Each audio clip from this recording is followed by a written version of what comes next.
Hey guys, this is the I don't know what number this is actually. I forgot already. But this is some Hmm. number that's not zero, definitely. Episode of the Skullgirls Oceanic podcast. And for people who don't know, this is me recording off my new PC for the first time. So this is why it looks a lot jankier, as in the video. I just couldn't get it working to work properly with Streamlabs and Discord and stuff like that. But hopefully this works for now. But let me spend not that much more time in introducing my guest for this time, Crazy Diamond, aka Risky, which I'll be referring. That's how I'll be referring to him the whole time. How you doing, my dude? Hello. I'm doing quite well. I'm well fed. I'm well rested, and Nice. I was just watching Noob Bats, which was pretty entertaining as always. What was entertaining about it? Well, it's just fun to see the new players like do stuff that they haven't done before, and it feels like with each like new mix up or setup someone learns, you feel them unlocking their potential power. That's a very powerful thing to think about. I never really thought Although about I it that way. I really wanted someone to take down Archie as he's the I would say the strongest threat in there at the moment due to being Yeah. a player from the past. Yeah, But definitely. they're getting there. They're getting there. You know, I think next week or the week after he will be defeated. But we'll see how we go. Yeah, I hope so. From what I played of RT, I don't want to like shit talk RT this right, especially right at the start, but I feel like the way he plays is like very not necessarily float chart, but like it's very limited in the options that he chooses. So I feel like at some point people just have to figure out, oh yeah, this is what he does all the time, and then you just kind of like Yeah. get around it. Well, I mean that's exactly it. I'm sure Artie himself would probably agree. He's an old player and he Yeah. does things that like people maybe did back then, and that he's just used to it. And Mm. I think one of the things that separates a sort of newer player to a more powerful player is their ability to like work out. Oh, so this is what my opponent is doing. They're doing it regularly. I will change what I'm doing to wreck that in particular. And I think once the participants of Nubat start to get a hold of that, they're like, oh, so this is what happens, when we enter neutral or whatever. He'll jump Mhm. forward and do the oh crap, what is it, that Painwheel normal where she like spins up and then flies through the air with a big buzzsaw?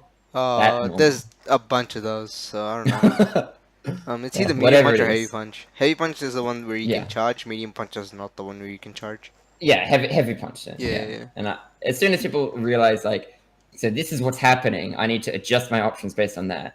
I think yeah, we'll start to see more competitive matches between Artie and the other guys. yeah. But anyway, But that was a good side tangent, I guess. But to start off, where it's pretty much like the shebang, I suppose. It's just, we ask people where they came from, what are they, how they were sure, back then, what the scene was like back then, sure. and what they are like now, and what the scene is like now, and what they think of the future, and what the scene is going to be in the future. So, you know the drill. All right. What were what was your start with Skullgirls? I mean, you can go over like you start with fighting games as a whole, but like I imagine Skullgirls is the one people are most interested in. So Yeah, for sure. Well, that was a long time ago. I started Skullgirls back in like 2011, I think it was, early 2011. And back then, the scene was smaller, I think, but I would say maybe a bit more focused at the time than uh, these days. We're seeing a lot more people playing, which is really good. Back then there was like some serious competition every week. A lot of people, a lot of regulars like Age and Mal were showing up. We had like Led, LD. I'm sure. I don't know if you knew those guys, but I heard of Led. I've heard of Led. I never actually played him oh right. because But he was like he had pretty much left before I had joined. everyone was really focused. I think back then.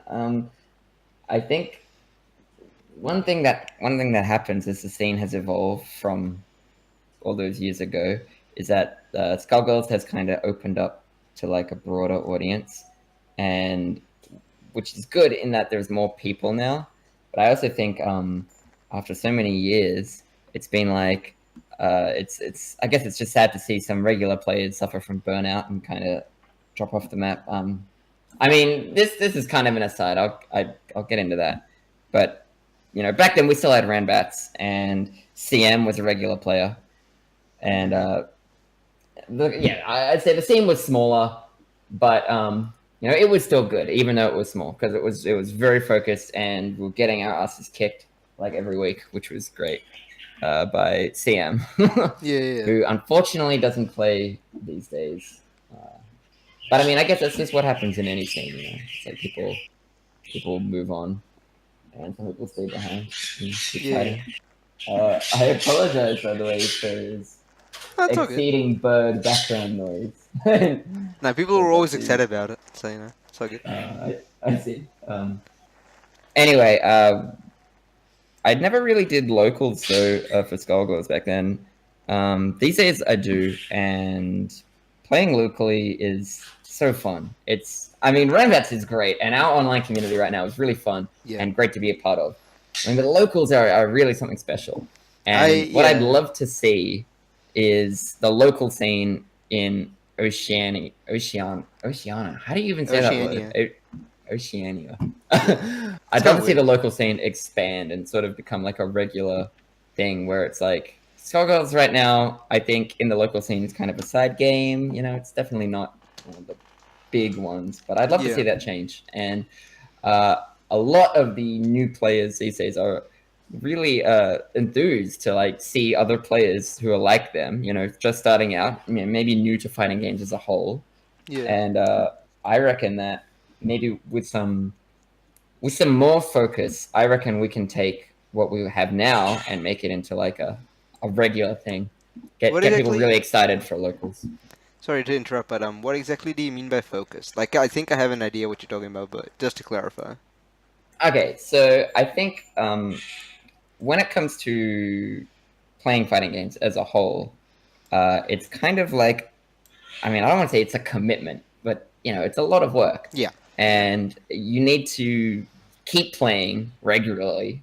You need to practice. You need to be exposed to like new ideas and keep your like motivation flowing.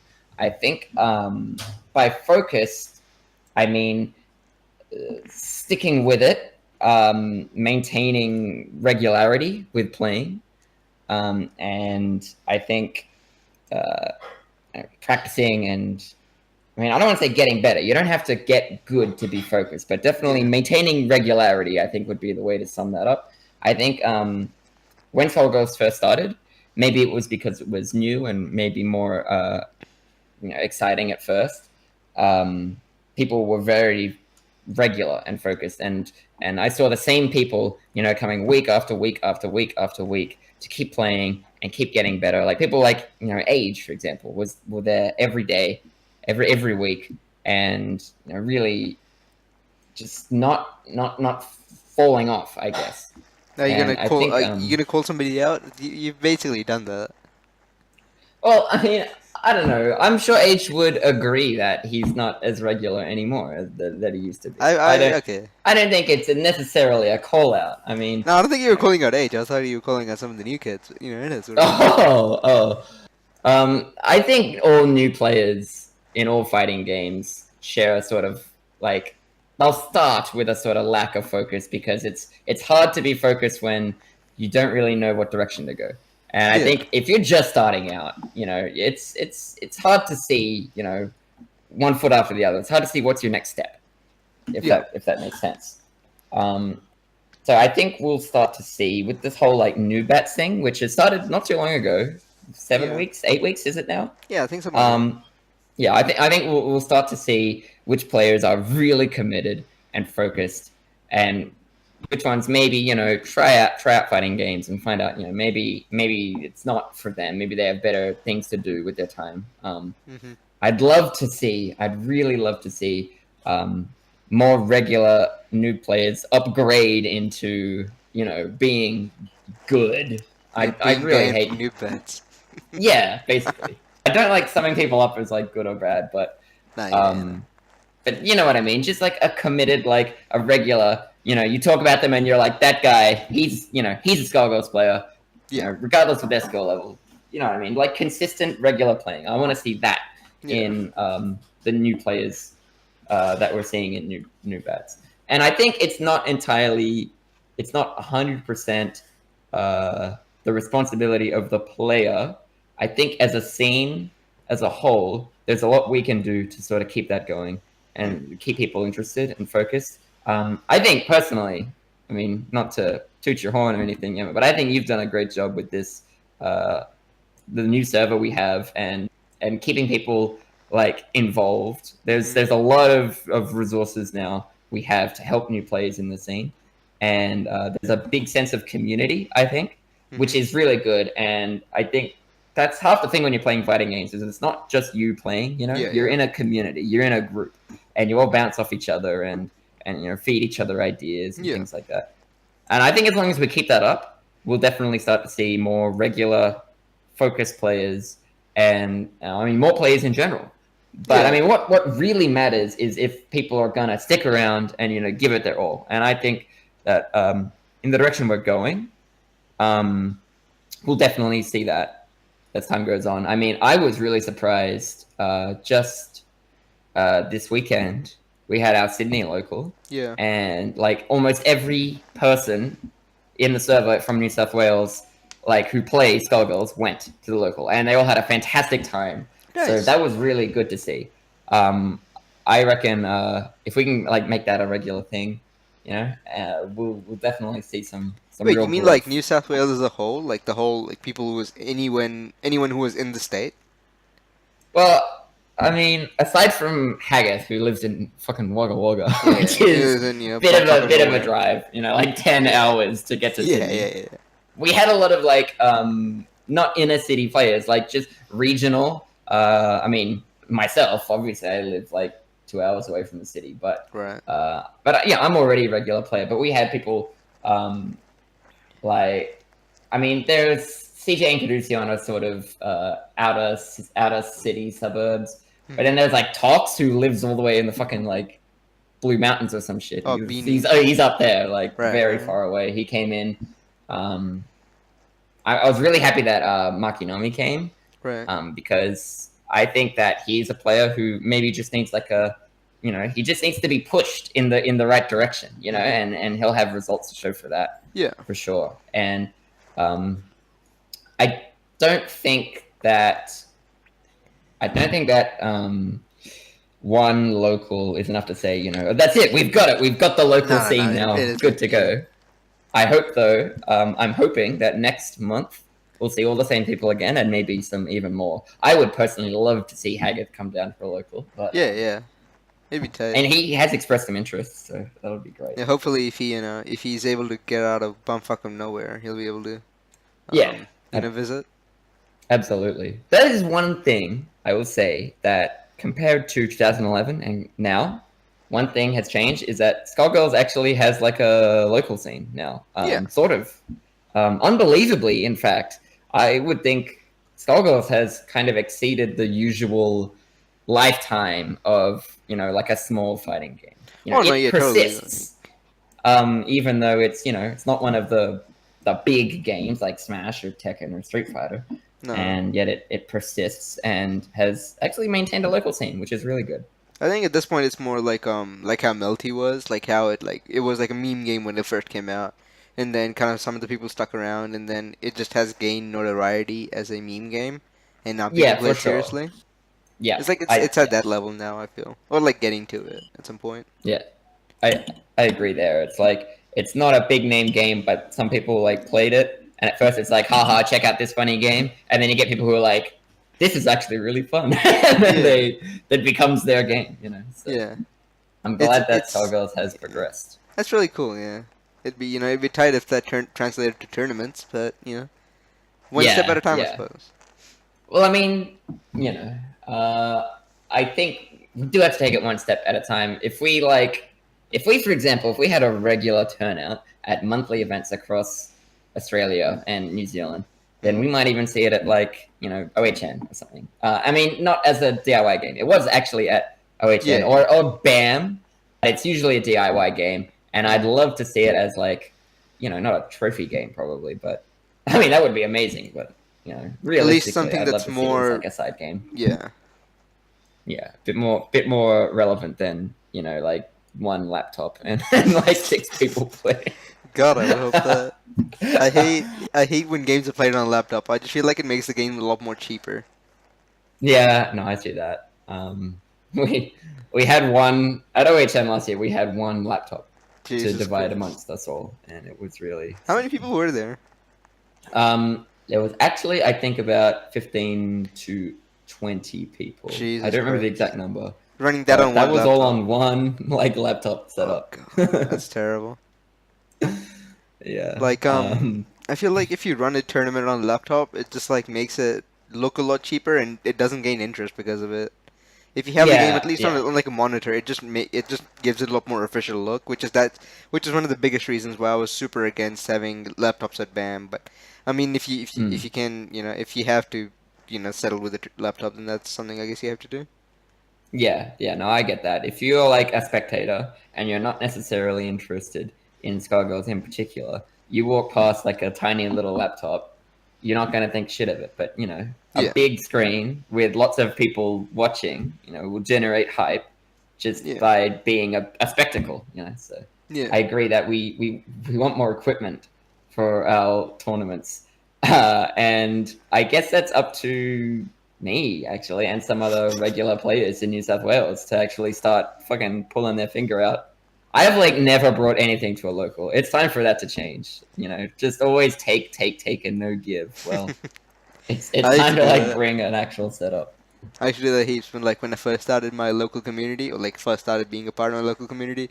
I didn't even have Mm. like a stick. I didn't know what a stick was. I mean, like I played on a stick before, but I It's like borrowed a pad, and then I was like, hey man, like hey, are you bringing Tekken? Because like Tekken Tag 2 was out at the time, and I was like, hey yeah. man, I like Tekken. Can you bring me like a setup and a pad? And everybody's like, okay. And then I just get destroyed by the guy, and I felt so garbage. I was like, I got this guy to bring me a setup, bring me a pad, and I didn't win a single round, like in like 3 hours. I was like, all right, yeah, feels bad. And then after that, I felt like when I started playing Street Fighter, I was like, hey, I feel like actually borrowing somebody's stick, but like actually having some equipment of my own at some point. Right. And then sooner or later, I actually got like a console because I really felt like I needed to give back like that. And now I have a PS4 and now I run tournaments. So, it'd be how it be. Right. You're doing it. You're paying them back. Yeah. Now I need to make that step now. I I think mean, a as few long a as you few of bring us, like a I guess, in the console. community can do that. Yeah.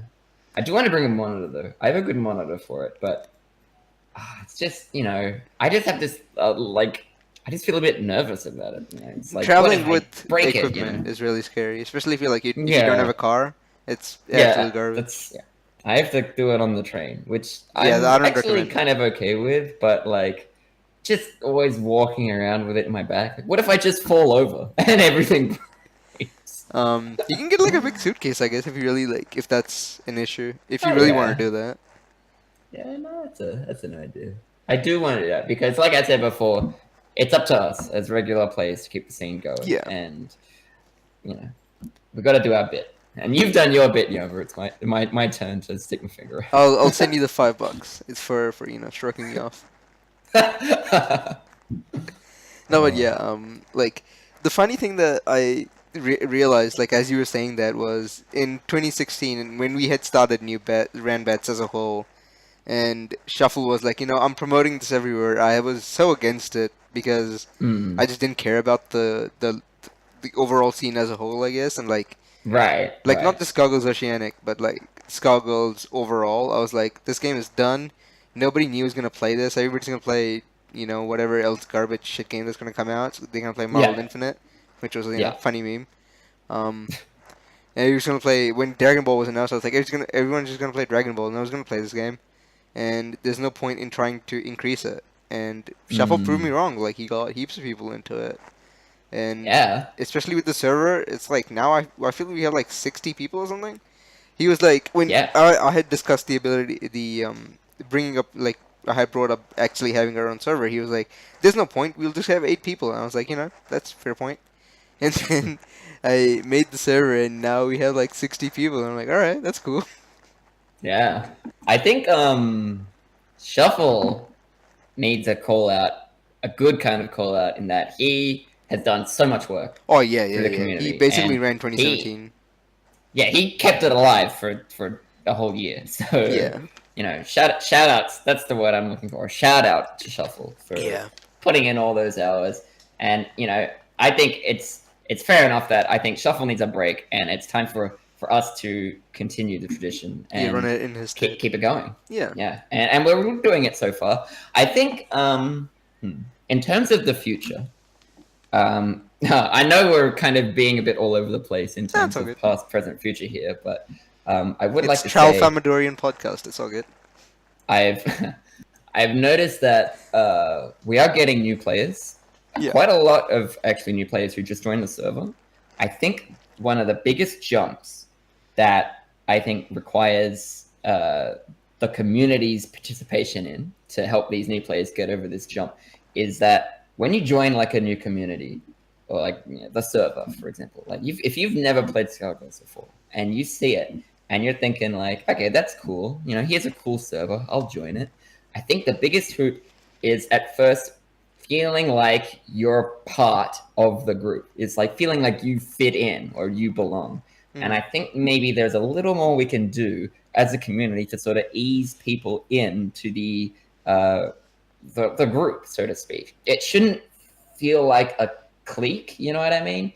It's like it shouldn't feel like I don't want to say anything or do anything because what if everyone thinks I'm stupid or something Yeah, like yeah, that? yeah. But I think that's a big blocker that a sort of like a lot of potentially new players have when they enter this sort of community, is that maybe they don't necessarily feel like they're a part of it, so to speak. And I think maybe there's a little more we can do in terms of getting people who have joined the server but haven't really participated yet. I think there's a little more we can do in terms of getting the wheels rolling for those guys, getting them in on it. Like once you have a few moments of community, like once you've maybe spent a couple days doing new bats or whatever, or just shooting the breeze in the shitposting channel or whatever. I think once you do that for a bit, you start to feel like you fit in, like you're Yeah. part of the group. But that's the hard bit for a new player, a new person to the community. The hard part is jumping the gap between I'm just some nobody, no one knows who I am, and then whoop, I'm part of the group now. Yeah. And maybe there's a little more we can do. I think maybe, for example, these are just ideas I've had, but maybe we could like try having more regular sort of lobby nights, if you know what I mean. Like if people are online and we sort of get them into like a 8-player lobby, presuming that they work, Mike Z lobbies are not too good, but presuming that all works fine, then we can get people involved, and then we can like ping people, and like when people are sitting on the fence and they're like, I could do this, but they're having a little bit of maybe a bit of nervousness about it or a bit of apprehension. It's up to us to push them off the fence onto the side of yes, get involved. Yeah. If that makes sense. I think a lot of people just kind of need a bit of a push from the people who have the power as members of the group, and that's us. People as good players, people look up to us, and they think these are the people with the power in the community. And You were a so couple I of think dumb it shits. is. Yeah, us idiots are the ones who can somehow convince others to hang out with us and be cool. And so I think maybe a little more can be done there. But I don't want to say that it's not that. I don't want to imply that it's not that we don't want that to happen or anything like that. But it is a bit of work. I think it's a bit of a commitment to like constantly be on people's backs and be like, hey, hang out with us, etc. No, yeah, But like, there's no getting around it. Like, anything that you have to set up is a bit of effort that you have to put in for a long time. For sure. And I think that's also why both you and Shuffle have, this is something that you've both done a lot of work in. Shuffle was very, very focused on getting people to participate and, always keeping people involved. And I think if we can do that, we'll definitely see a lot more of these players who have joined and are maybe just a bit uncertain about, their place in the group, so to speak. Mm. it's, it needs to not be like that. It's not like we as a group, we obviously don't care who you are, where you came from. If you want to be part of the group, you can be. We're not Yeah. gonna exclude people. So I think, yeah, with just a little more pushing, we'll definitely see our numbers climb up in terms of regular players. Like Yeah. we're already, thanks to your basically advertising, um, if you want to call it that, we're seeing our numbers in the server go up. But I think we also want to see the number of regular members of the community, regular players, Yeah. also rise. And we are seeing that, but we want to keep the ratio high, if you know what I mean, of Yeah, people yeah, no, I get entering it. the server and then people sticking around. And obviously we can't keep everyone, but I think that there's a lot of people who are just on the fence, and with a bit of a push will become regular members of the community, and that would be great. I definitely want to see that happen, and I'll try and I think I definitely need to do more as an individual. So I'm gonna try something and get people involved. I mean, I don't know if you noticed, but before in New Bats, right? It's there was 3 people until 10 minutes before the tournament starts. Yeah. And then we start pinging people, and start saying, play, you should play, you should play. And then suddenly 3 people went to 12 people in 10 minutes. Mm-hmm. So it's, I think with some force. I mean, force is maybe a bad word for it. Just some encouragement. Yeah, It's we can get people to participate where they might not have if just left to their own devices. Yeah, no, totally. Yeah. It's just hard, man. You have to basically be on people's backs for the most part to get them to do that. Yeah. And you have to be like, hey, you posted this, 1 week ago about wanting to play this game. Come play, and stuff like that. Yeah. And It can be constantly hard reminding. because, yeah, for sure. You need to it's easy to forget. It's easy for people to kind of just slip through the cracks of they post hey, I want to play, and then they might skip one new bets, and then it's next week no one remembers to ping them, sort of thing. Yeah. And then it's easy for that person to then just be because there's no drive, I guess. So it is hard, but I'm sure that there's things we can do. I haven't exactly thought of many yet, but I'm sure that there's some ways we can help with that. I think the new I guess the lobby nights would be a good idea, because mostly I think at this time, the setting up a lobby system happens a lot more spontaneously. It just is somebody wants to play, then somebody wants to play, then somebody goes, okay, well, I'll also play, and then blah blah blah. For sure. It's not. It could stand to be a bit more organized, I guess. It's especially because it is a chain reaction. The more people show interest, the more other people are going to want to join it. Yeah. If it's just 2 people playing, whatever. But if there's 6 people playing and they're all talking about it in the chat, that encourages people to say, this looks fun. I'll give it a go. Mm. And I think also maybe lobby, just casuals, is a good way to have new players get involved, because it's it doesn't matter if they lose. At a tournament, you go 0-2, and it feels bad. It's fun, but it feels bad. And just having a casual, where you can just mess around and maybe watch people if you want to watch good players go at it. That's a good way to, I think, get people interested and to keep them interested. There's I think a lot of variety in that sort of thing. Yeah, I think a good thing we could do there is stream it as well, because we do have the stream. Oh, yeah, that's a great idea. We should totally regularly stream casuals, because I think when it comes to streams, regularity is key. It's easy to lose interest if it's irregular. Yeah. And having I mean, it's a lot of work, I guess, but having a constant stream, maybe we could rotate, people who are streaming, who have the capability to do so. Yeah, we have more than a few people who can. Yeah. So if if we're doing a thing, we can be hey, you want to stream? And if someone's busy, someone else could take over. Yeah. That sort of thing. Mao can, CJ can, now I can. Yeah, you same. can, and especially uni's gonna be starting for me in 2 weeks, so I'm not gonna be around as much to actively do that sort of stuff. But oh shit, uni's starting for me. Yeah, but I think Mao for Mao as well, so it's kind of a bit of a bummer, I guess, that we're talking about it now. But definitely getting some sort of stream to get people like interested in it, and people can just watch the stream instead of being at their laptop or whatever or computer trying to play the game. Yeah, yeah, yeah, for Like sure. that's a lot ease of access trying to get to see how good people are or whatever, Mm, mm. like stuff Yeah, like I that. like that idea. We should totally do that.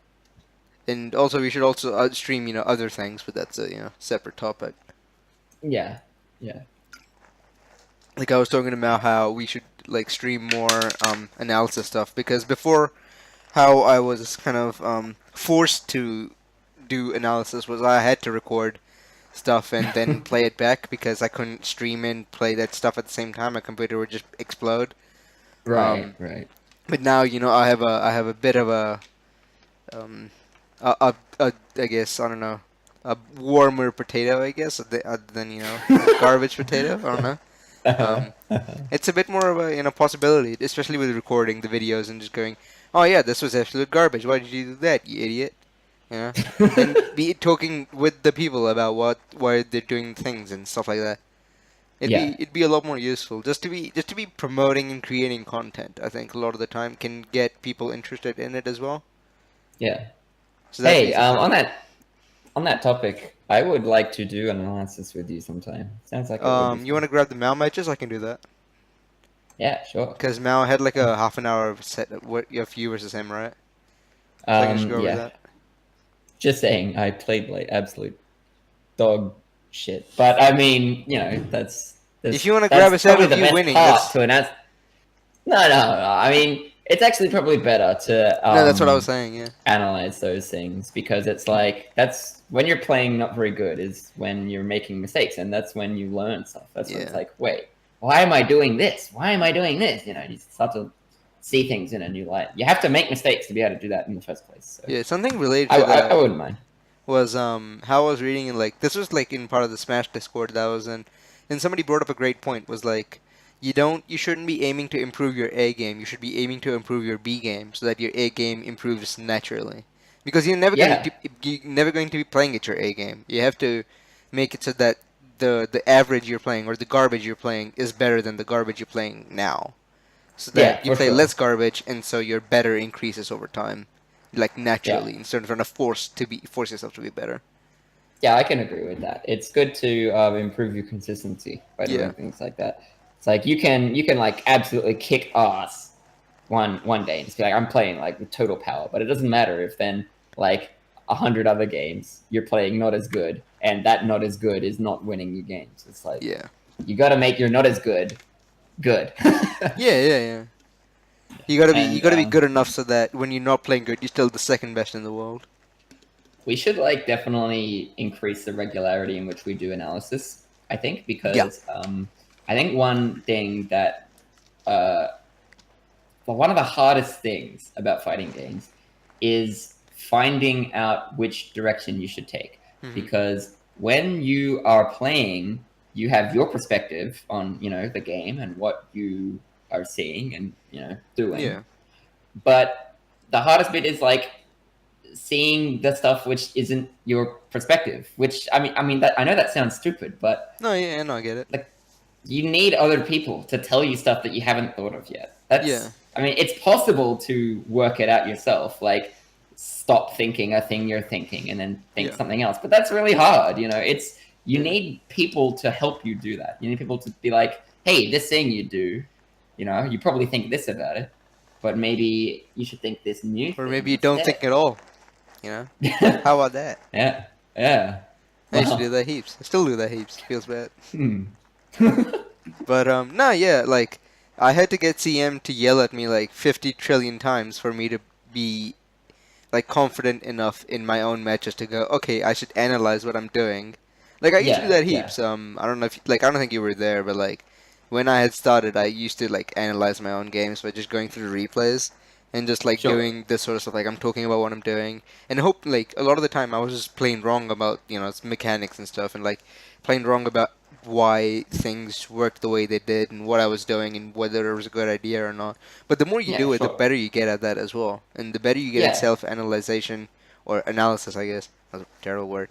Like the better you get at like just understanding how the game works, and your like game Yeah, sense improves, which is really important in this game because you don't yeah, have for a lot of sure. time to think over your actions. You don't have, oh, I hit crouching heavy kick, and now my character's stuck in frames for 50 frames or whatever. I don't know. I was making it up. Yeah, yeah.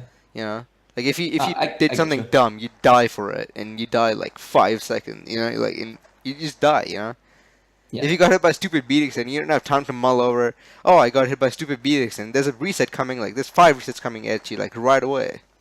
Yeah, for sure. I think that's also one thing that um, a lot of players may need help with is that when you like fuck up and you get hit by like beat extend or whatever, you definitely don't have time to think about why you got hit by beat extend.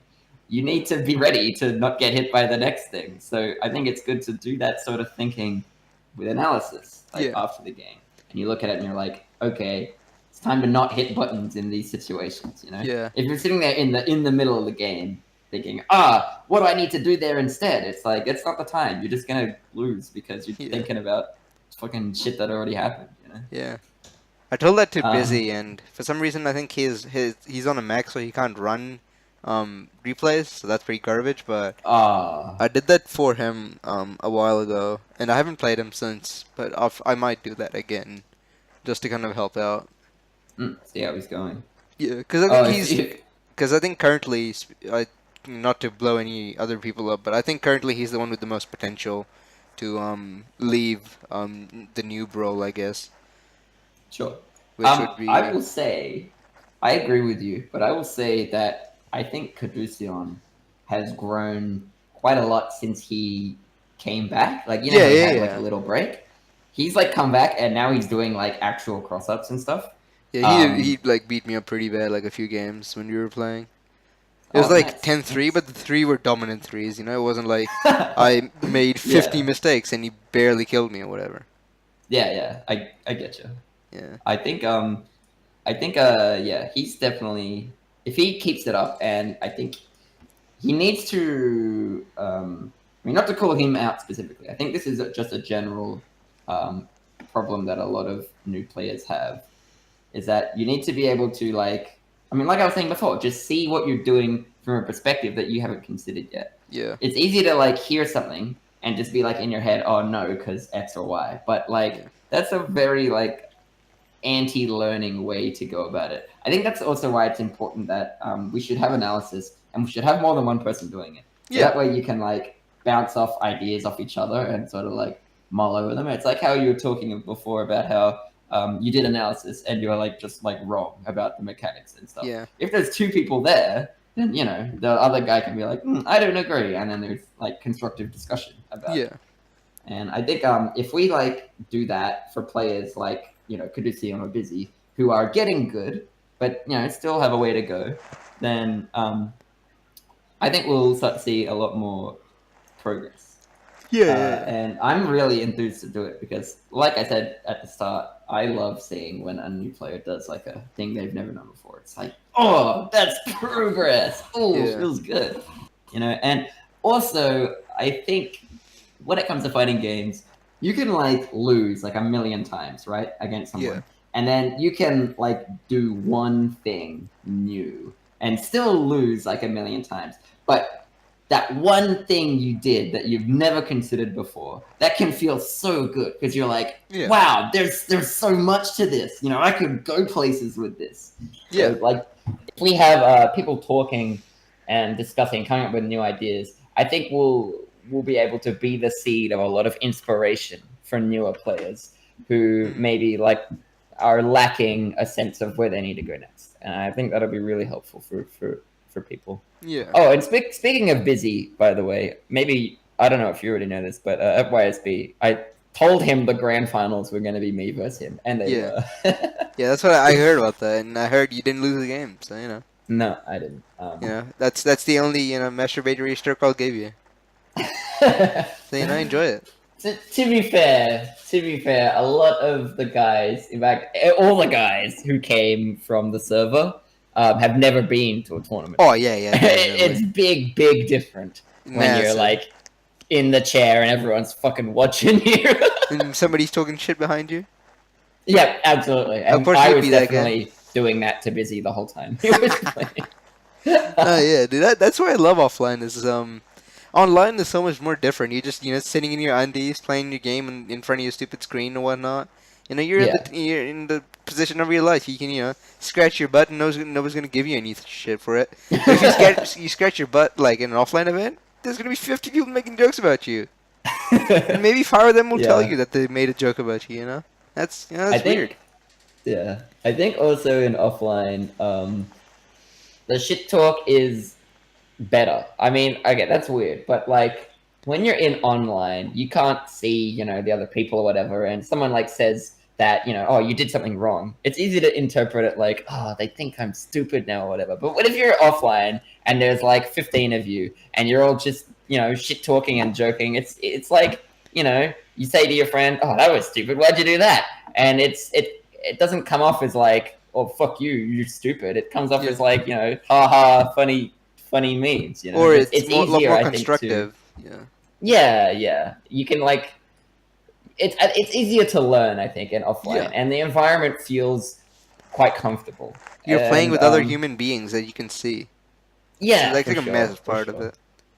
Oh my god, I have to tell you this story. At YSB, Yeah. Caduceon was playing, and he recycled like every local player. Oh yeah, definitely. Um, who was there. And every time at the end of the round, they'd be like, oh, fucking Peacock! It's fucking bombs! And Canisian would just be like sitting there with this huge grin on his face. It was so good, man. I loved seeing it. That is crazy, dude. Oh, man. The whole, like, the top 5 was just all our group, which I Oh was really yeah. happy about. I would not be surprised if there wasn't. I would be surprised. Yeah. But I mean, that just shows that we're taking it seriously, No, And yeah, we're yeah. hoping these new players really go places. And I wish it was easier for new players to feel good about their progress. I mean, that's the problem is that you, like I said before, you lose a million times to one guy.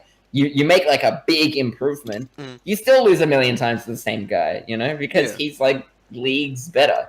He's But also it doesn't improving. mean that you're not improving. And yeah, that too. They're also getting better while you're getting better too. And it was really good to see that these players who otherwise would get like recycled in Randbats went to this local and they all did really well. Like Yeah.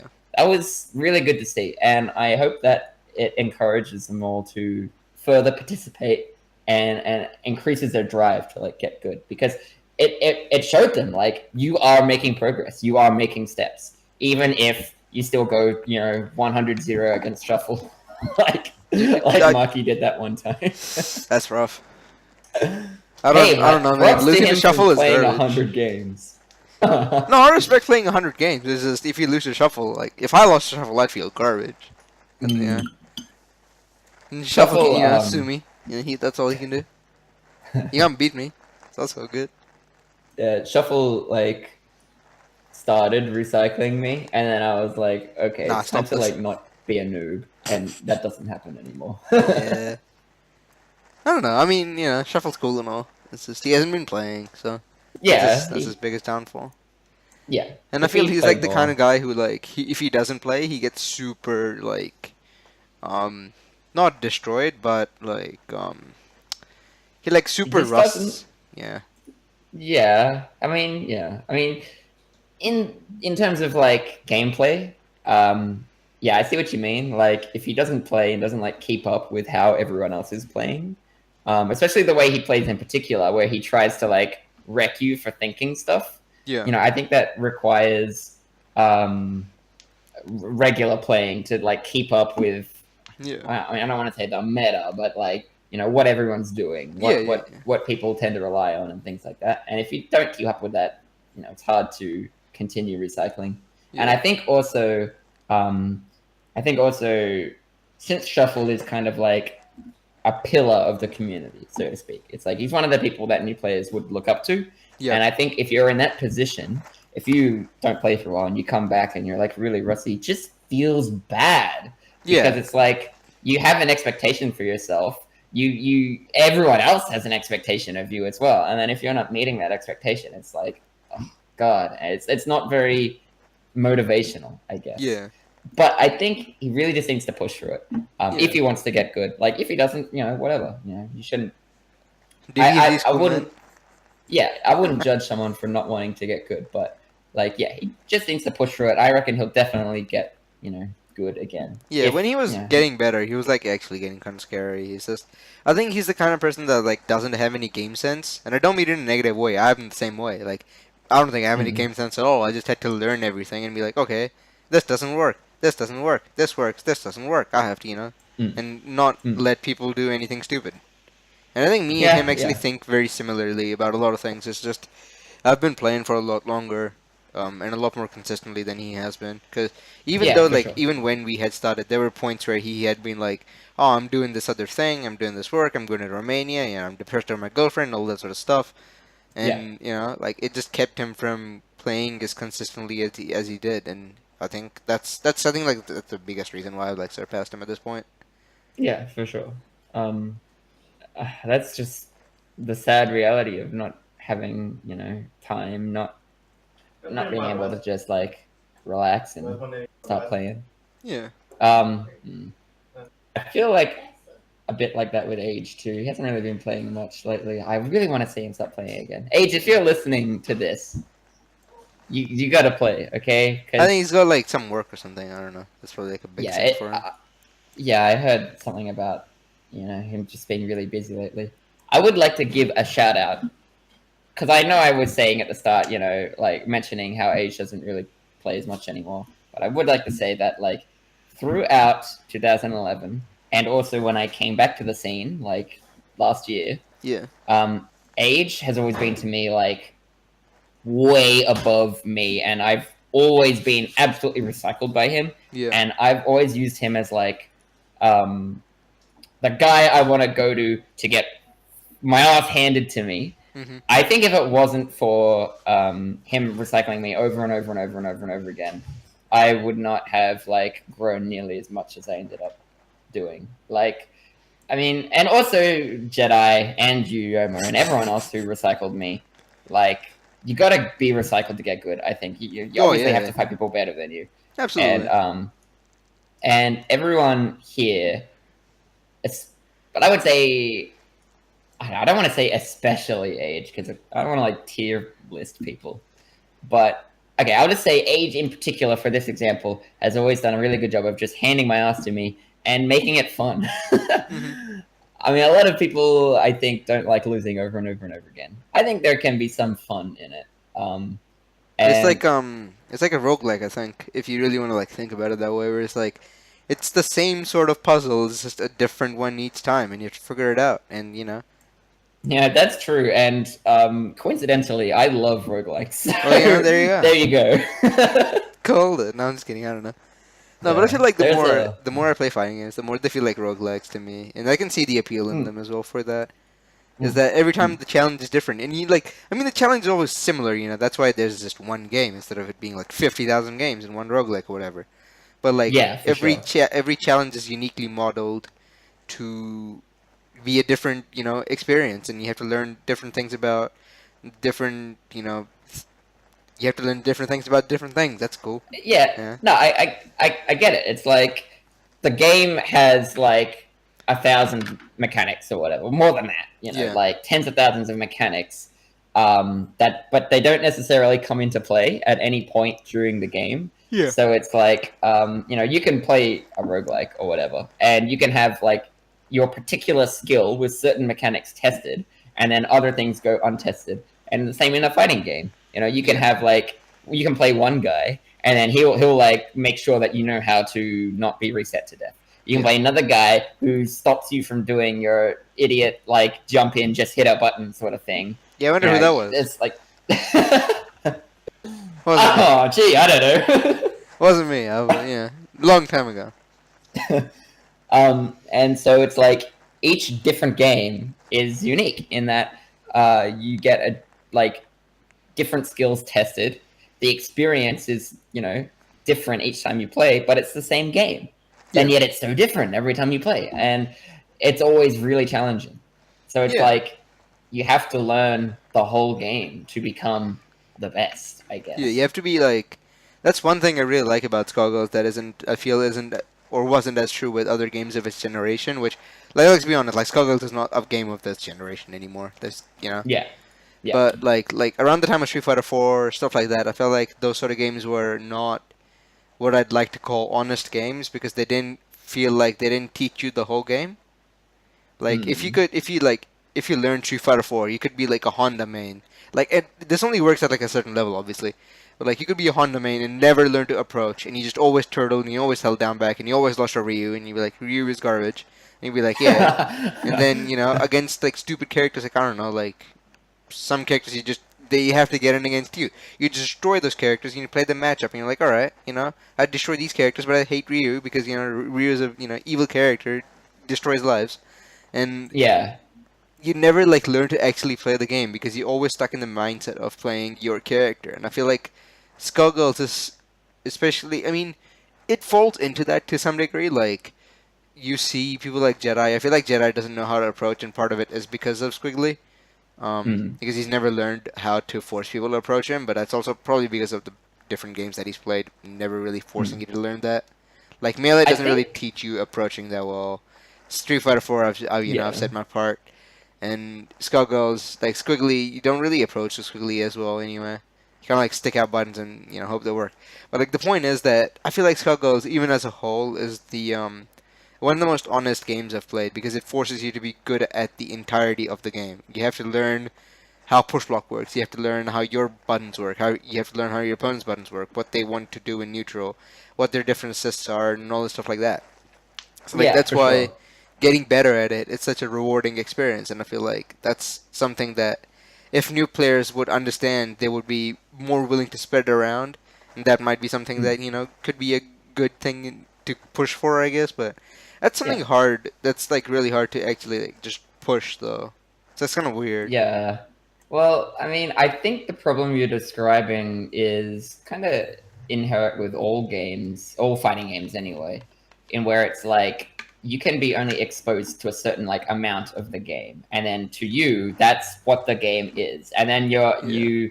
you get exposed to a new thing, and you're just like, oh, this sucks. Like, when people just like pick a character to hate, that sort of thing, and it's just like Yeah. it's usually, I would think, a result of just not knowing what to do against that character. And Yeah. I think definitely Skullgirls mitigates that problem a lot by like, I mean, firstly it's a team game, so you're seeing a lot more different characters. Yeah. The balance of the game is very good, which means that you're not seeing like fucking the three, like you're not playing Third Strike and seeing just Chun-Li, Ken, and Yun. You Yeah. know what I mean? It's like the balance is good, so you see a lot of characters. You're exposed to like a lot of different things, and I had to. Yeah. Okay, well, with some exceptions, yeah, No, I it's think I think Big Ben's a big crutch, but it is what it is. yeah, yeah. I think it does a good job of mitigating that problem by exposing you to a lot of stuff, Yeah. and it does, like you said, it forces you to learn the whole game, which is good. And Yeah. I don't like when people like pick a part of the game to hate because it's just like they're not used to that part of the game. It's like people like define what the game is in their head, and Yeah. then when something that happens which doesn't fall under that definition, it's like, oh, that sucks, that's broken, that's etc. And I think games like Skullgirls, where if you get absolutely recycled for falling into that mentality, Oh yeah. it forces you to like take the game for what it is, take the game for what it's giving you, and it gives Yeah. you a lot. So I really enjoy Skullgirls for that reason as well. And I definitely see what you mean when you say like in Street Fighter 4, for example. It's Dude, I like, hated Street Fighter 4 for that. That was the year I played, like the year I joined. I had to play Street Fighter 4 like the mm, whole year, because I felt like I had no choice. I couldn't like play any other games because nobody else was playing them. And mm, playing Street mm, Fighter 4 that year was this most disappointing year because I had learned so much about Street Fighter 4, but at the end of it, I had learned nothing about how to play fighting games. Like I had yeah, learned quote unquote what footsies were. I had learned how frame traps worked, but I had no idea how any of it applied to playing against a human because I'm not yeah. gonna talk about it. It's cool. People like Street Fighter 4 and it's all good. You're allowed to like Speaking games. of Speaking of learning neutral, I don't know if you've experienced this, Yama, but one thing Skullgirls taught me in that regard is that I know CM has experienced this because we talked about it, but Mhm, like there's this moment in fighting games in general. But for me, it was in Skullgirls. I don't know if that's because of Skullgirls being so good or what, mhm. but there's just this moment where you suddenly realize what neutral is. It's like suddenly you realize, like, holy crap, like my buttons, I have many of them and I can use them all differently in different situations instead of just doing the same thing I always do every time. Wow. Yeah, no, And that like when totally you makes realize sense. that, it's a game changer. You're just like, holy crap, I can like learn so much more now. Yeah, And I'm happy that Skullgirls is a game that kind of forces that learning. It yeah, like forces you to think and like apply things that you don't apply usually. yeah. Like, I think a lot of games it's easy to just fall onto like one button. You have your one button, which is like the good button, yeah, and then man, you're play not Honda H thinking Strand about it. Roundhouse. Yeah, Strand it's Roundhouse, jab like hands, you ain't Gucci. nothing to think about. You're gonna go 1 and 2 in locals, you're Gucci. You're fine. Sometimes you focus attack, you're okay. Sometimes you hit roll ultra because you feel like Macross. That's cool. You know, make the big reads and whatnot. But yeah, no, like totally, because like there's so much Skullgirls set play you can do, you know, which is cool and all. But Mm, there's only so many times that set play is just gonna, straight up work for you, yeah, yeah, and you have to learn to hit it. And that's at that point you have to, it beats you over the head with trying to learn the game, yeah, and that's yeah. really cool. And I feel like a lot of games, especially nowadays, don't really do that for some reason. And maybe it's just because my, rose tinted glasses or whatever. But I don't feel that anymore. Like that games don't do a very good job of teaching neutral. And I feel like Yeah, to some extent that's always been the case. That games aren't very intuitive at teaching themselves. But I feel like Skullgirls has been one of the best at doing that. Maybe it's because of the good training mode. I don't know. I feel like definitely Street Fighter Five failed at demonstrating that to me when I played it. I felt like Yeah. I was. I mean, this is okay. This might be just because it's online matchmaking or whatever. I didn't actually play it locally that much, Right. but I felt like I was winning games for just hitting like one button sometimes. And I Mm, literally was. But I think other games maybe have done a better job recently. I would like to say Guilty Gear, but I feel like RC kind of dominates the neutral in Guilty Gear, Mercy. right? Tech buttons. Yeah, Chip. so kind of kind of a bit different. There's I some mean, parts that of the being said, game. I do enjoy Guilty Gear, but No, I I'm not like it. sure It's a I good can game. say that it's a good neutral teacher. Skullgirls definitely is great for it, Yeah. for the aforementioned reasons. No, I think Skullgirls, I think at some point is a bit of a crutch with the assists and whatnot, but I think overall it is pretty good. Like That's I think there are some points in my game that are kind of bad because I came to rely on assists so much. Kind mm, of rely on just down back beatix and just kind of helping me through life. There's only so much it can do. yeah. I think at any point in a fighting game, if you're doing something and you're not doing it for like a reason, it's just like I'm just gonna do this and it will just work. Like Yeah. if you're thinking that, that's something's wrong. You know, it's like you're not developing when you make decisions like that. And I think if the game forces you to not be like that, then that's really Mm. good. And Yeah. you're right that you're right that some assists kind of have taken that in the opposite direction. Like lockdown is just like Staracopter. It's just like, whoa, free mix up, and I don't really have to think about it. No, And yeah. beat extend, it's like the same except for defense rather than offense. It's like things are happening, I'll just beat extend, and Yeah. I don't have to think about it. So I agree that some assists are kind of counterintuitive to that kind of learning. Yeah. But on the whole, the game is very good for forcing you out of like thought patterns that you're doing just cause. Yeah, like it's the super turbo mentality where the bullshit is immediately obvious and immediately strong.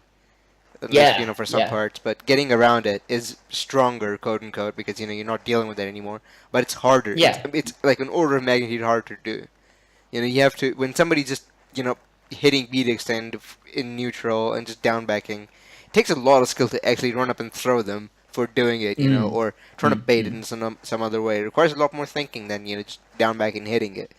But Yeah, for sure. getting over that hump is what will actually make you better at the game instead of just getting hit by it and be like fucking beat extend man. That's the meme where the guy puts the stick in his cycle or whatever. Then he falls The over and he's what? like what Oh, yeah, the guy yeah, riding the bike and he yeah. sticks Yeah, sticks the rod in his bike or whatever. yeah, And, yeah. yeah, and And then instead of he's doing like, that, fucking beat extend. yeah, exactly. And also, being the like, if you take that extra step and you start like punishing thoughtless shit like that, you're not just making yourself better, you're making the other person better because suddenly they can't just do it. You know. I would hope so. I Again, feel I get like, it. but I mean, it's like with Jedi. It's like when the week I won Ranbats, and then Jedi is like, "Wah, Val jumping medium punch is cheap," wah, complaining about that. What was the result of that? Is that he actually like thought about how to deal with it, and he's better at it now. He's been using Big Band to just take it, and I remember you brought this up specifically Yeah, when he was complaining about it. Like, if I'm hitting Big Band you're not as hitting the assist smoothly. with, yeah, and he can just do whatever while I'm stuck there fucking doing my normal. Yeah, And you're absolutely right. And it took him getting wrecked for his thoughtless decisions to then apply thought and grow as a player. But I don't think that's specific to Skullgirls. That's just all fighting games. You're as yeah, good as the person you're fighting, basically. yeah, Like we said before, you have to fight people who are better to get better. And I think one good thing about our community is that we have a lot of players who are really good, and that if people want to get good, they have the resources to do so. They have the yeah. competition to do so. And all I can hope now is that we'll continue in that way. We'll keep growing off each other and getting better. Yeah, you have the I don't know, like I guess I was gonna make the analogy like you have the Professor Snapes to just beat you over the head with the book like every 5 times you make a mistake, and you need to find the Ron Weasleys, just plow through it anyway. I guess. Yeah, yeah, I don't know if yeah, that's for a very sure. good analogy, but I was wanting to make it, but so here it is. I mean, I'm not a Harry Potter fan, but I understood it. I'll take it. Oh All man, right, but has yeah, been good though. I can't really think of much. I was gonna say like locals are great. I think we covered that. Does Uh, NZ have a local scene? Just curious. Not really. It's Let's just me go and Mal. first. Oh yeah, For what it's worth, I like guess that's last year, whenever he traveled, like we try to get as much Skullgirls in as possible. Like the story was I came to a tournament in Oakland in 2016, and that was the first time I ever met him. Um, oh really? yeah, like See, offline, like not online, obviously. Like right. I knew him online before, but that was the first time I met him offline. And ever since Oh, then, like any tournament that we could go to, like he stayed at mine for there's a tournament in July in Wellington, hmm, and after like before that one there was a tournament in Oakland in February that I went to mainly go for Guilty Gear, but also get some Skullgirls in whenever I could. And we sure. both traveled to Christchurch for a tournament and also played Skullgirls there, like stayed at a Hmm, friend of ours. And then I traveled a few times to Oakland in December to get games in as well. Not necessarily to get games in, but happened to be a side product and stuff like that. sure. And now that I feel more comfortable about it, I'm trying to run more offline tournaments, or more than none anyway, which is the case right now. Trying to see if there's more interest in it. So far, it's not looking positive, but hopefully this tournament, like if there's a bit more interest in the game from just me and Mel playing, probably like hopefully on some sort of bigger stage than nothing, it'd be a Hmm. lot better. And try to get some interest in. Hopefully, have a big tournament at the nationals that we have in October. That'd be cool. Sure. But other than that, we don't Oh, really have that many offline players. We had a bit of a scene, like trying to build it up. Especially there's like one guy trying to set up like Ranbats. Like really really like a long time ago, like 2015ish or something. right. Um, Stu, I think his name was from like Hamilton or something. He was trying to build it up, but then like they had tournament in October as well for that, but it just didn't like after that like he pretty much stopped attending most things, and that didn't really turn into anything. Right. So after that there was a bit of a hiatus, I guess. Now I'm trying to build it up, and it is how Do it you have is. it? Do you have like any Skullgirls monthlies? Oh, not really. It's just because it's only just me and Mal, you know? Like, Mal's in Oakland Yeah. and I'm in Wellington, which is like 8 hours of drive. I'm Do you not have gonna do any that every monthlies month. where there could potentially be Skullgirls? There's not really The only much. reason I'm asking is sorry, to interrupt. The only reason I'm asking is because I've been planning on making a trip to New Zealand, and it would be fucking awesome if we had like a Skullgirls monthly No, at if we that have any time. tournaments, I'll let you know. But we don't really have Skullgirls at our locals, but we can have it at a Mm. tournament. Definitely, we're having it at a tournament in the middle of March, which is like I guess like 3 weeks ago from now. We're gonna Right. have it in a tournament in Wellington, where I live in July, at the end of July, and hopefully have a big tournament in like end of October, like Oh the start yeah. of October actually, in Auckland. So if you're looking to come down, those are the 3 times I can recommend. That we will have goggles for sure, and me and Mal will both be there. Sure thing. I would love to fight you guys offline. That'd be Yeah, great. man. I'd love to call Anyway. out the match in real life. Feels good. Hear the Yes. 380 churning. We're like, no, not today. Kid. That's the I funnest part can't of wait playing to offline. 'Cause be. you can't mash. That's the best part. Yeah, because they can see you doing it. It's so God, funny. that's I so great. love Oh my like god, I I love blocking people's mash when it's just like it's I'm super literally obvious. hearing it. Yeah.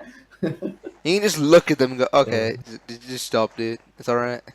Now I've got a lot better at it though. Like he only mashes like he just does the reversal immediately as he sees the reset point, which is a lot Yeah, smarter. yeah. If you're gonna reversal, that's how you should do it. You shouldn't mash it. Yeah, You but should when I know started the game, holy fuck, I was where the gap is. amazing masher. That's everybody. I Everyone played goes through Philia. the Play, mashing phase. yeah, I played Philia and Corsica back kicks, and just did it over and over as soon as any reset came about. I was like, I'm not dealing with this garbage. I mean, that was when Gregor was good, Phil Fedman. Oh yeah, yeah. Now Not too Gregory much and it is anymore. what it is. I've had people air grab my Gregor, and it was just the most disappointing time of my life. But then sometimes hits cross up, and I'm like, sweet, let's run with this. So, Oh yeah, that keeps happening to me. God damn it. I think it's because Bella's like really weird hitbox. I've had it happen Yeah. to Bella more than anybody else. There's some few points though I can just call it out. Like this is gonna cross up just because the way the physics is gonna work out. I Yeah. bring out Yeah. the calculator and go 9.28, whatever, and my vector velocity's that way and their vector velocity's that way, and it's gonna be cross up, and I'm like, all right, and then it goes cross up, and I'm like, sweet, I called it. I guess it is on me as a player to get used to when it's gonna cross up and when it's not. I Yeah. shouldn't just win and just be like, I mean, for the person who doesn't play against Philly a lot, it's effectively random. You can't really tell. Mm. And even sometimes, like you'll block the first hit and it'll be same side, and the second hit will be a cross up. What? Oh my god. Like, cause I the would be way it so works is mad really if that random happened and to me. weird. Right. It just happens to work in really weird ways. But if it's a cross up, sweet. I get to be big money.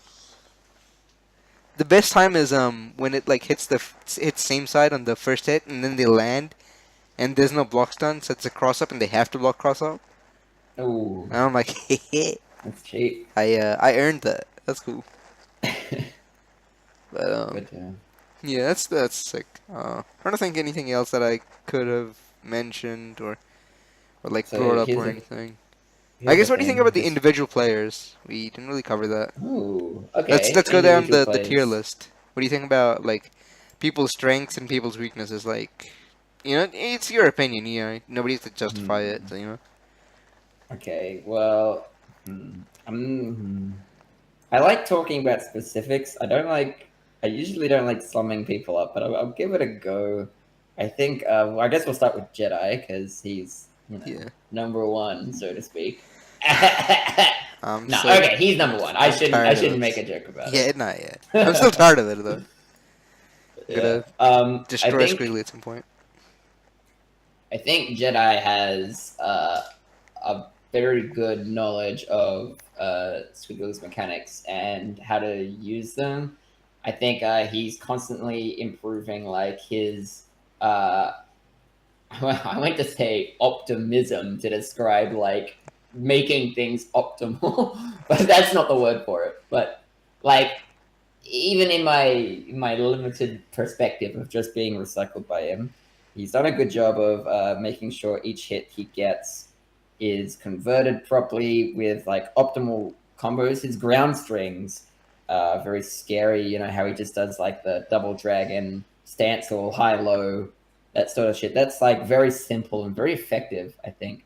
I think one weakness would be that when people are fighting Jedi, his like status as the good player means that people are generally very passive while they're blocking him. CM brought something up to me which has actually proven successful.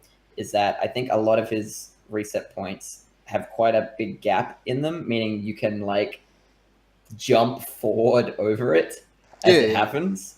Like if you're blocking and you hold up forward, and then he goes for like stance or forward heavy punch for a high, and you'll literally jump over it and get a punish on him as you're coming down. So I think that it's not. I mean, I don't know if it's like I wouldn't even describe it as his weakness, but rather that he just hasn't been exposed to people who I think are more willing to just like in the middle of his pressure, just be like, "Oh fuck you!" Like I'll just do this instead of just trying to block, trying to deal with it, you know. Yeah. And I think like that also is reflected in the fact that he gets hit by things like Mash 360. Oh yeah. But in also in his defense, to be fair, he has adapted to that. I held up forward against him during a block string, and he did something which I'd never seen him do before, and it totally wrecked my up forward. It might even have been up back air throw, which would have been like hard read of the gods. Yeah. But I don't know. I think his weaknesses will be more apparent when people stop playing his game, if that makes sense. No, yeah, totally. Like right now, everyone just kind of like plays into him, including myself, and it is really hard to like not play his game because you feel like I have to deal with his squiggly thing. I have to do this. I have to do that. When really it's like there's the third option which beats him, but you haven't thought about it because you're busy thinking about what the reset's going to be, things like that. Getting ready to like tech big bad air throw or whatever, when it's like there's some option you just haven't considered yet. And I think for his weaknesses to be more exposed, we as his challengers need to step up and say, okay, we're going to do this new thing that you haven't fucking considered yet, and then he'll get wrecked by it, and then he'll be forced to go more. I don't know if he'd agree with any of that, but that's just my opinion. No, yeah, I mean, if he doesn't agree, he can hold that. He's not coming back on this podcast. Maybe for he had his turn. Yeah. Maybe like after like a season or something, we'll do a comeback post. Once I've established myself as number one over Jedi, then over Jedi, maybe number one. Oh yeah. Are you gonna be my my? I'm never gonna lose to Risky ever again. Or something. Oh yeah. Okay. Well, before I get 5-0 next tournament, So if you'd be interested, Yoma, how about I talk about you as an individual? Sure, I don't mind. Is that part of your your official tier list? Yeah, I'd say the tier list is like right now it's Jedi, and then we have. Hang on, let me get like the list of people, my friends and stuff, so I don't forget anyone here. Sure. Okay, so I would say Jedi. Also, I'm not including Sam I on this wouldn't list either, no. because he doesn't play. He could agree or disagree. I don't care. If you don't play, you don't go on the tier list. I think he would agree for what it's worth. Yeah. Given the guy he is. Okay, so I would say Jedi, and then perhaps you and myself. Mm-hmm. I don't like putting myself in a tier list, but no, I get it. No, then I would say Age and Mao. I would put Mao over. Oh, actually, would I put Mao over Age? I don't know. Age hasn't really played much at all. I would say Age doesn't count anymore due to lack of results. Yeah. There's no results like the past, since the start of the year at this point, at the very least. So. Age definitely needs to get on the ball with playing more, so I can properly put him into a tier list. Mao is He's pretty good. He wrecked me the other day, which was good. Yeah, I saw the I video. think, yeah. But okay, let's start at the top. I'll take you Sure. first, Yoma. I think, in my experience fighting you, your strengths are that you have pretty insane mix-up game. Yeah. You have good setups, and you are willing to disrespect.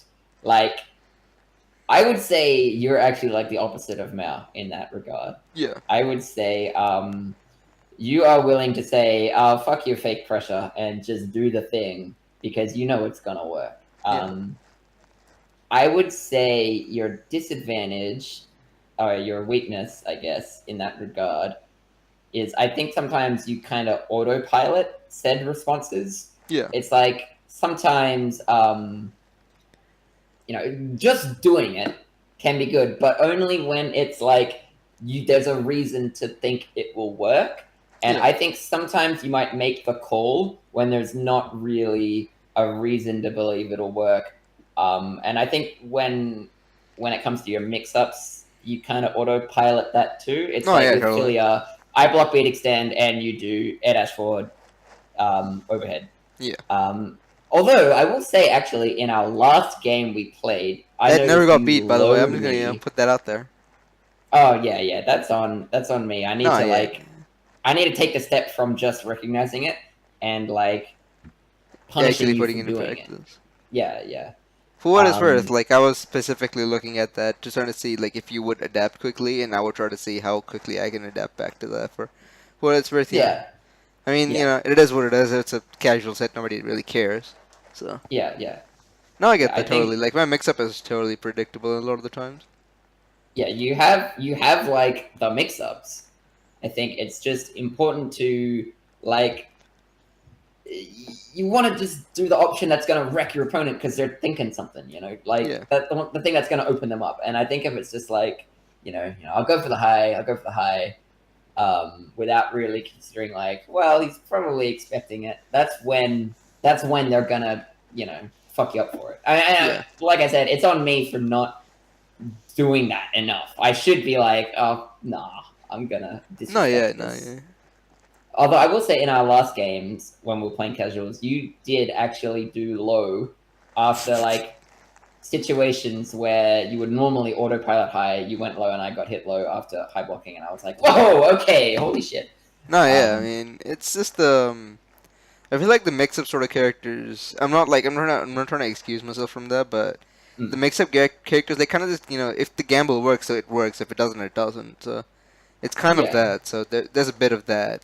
That's there's an element of that in the play that I do make, but sometimes, yeah. sometimes I just do the same mix-up like 5 times, and I go, why isn't this working? And I go, I know why it wasn't working because I did the same thing 5 times in a row. You know, any decent opponent who wants to Mm. win, will stop falling for that. The sixth time, I guess.